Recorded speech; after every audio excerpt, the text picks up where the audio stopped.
2 ans de discussion à Paris, Londres, Bruxelles. Plus de 2 ans de préparation au Brexit pour Eurotunnel.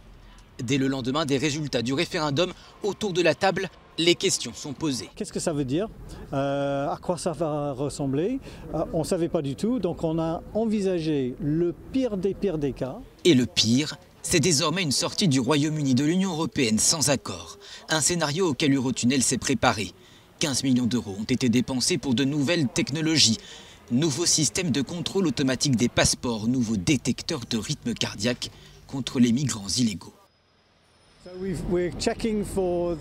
Nous vérifions que les camions ne transportent pas des migrants illégaux et dans le même temps, lorsque le chauffeur sera stationné, désormais nous scannerons les documents douaniers et nous les enverrons aux 2 pays, l'importateur et l'exportateur.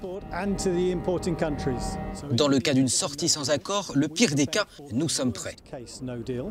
Une panoplie de nouveaux outils censés éviter la perturbation du trafic. Chaque année, plus de 4 millions de véhicules circulent et 140 milliards d'euros de marchandises sont transportés.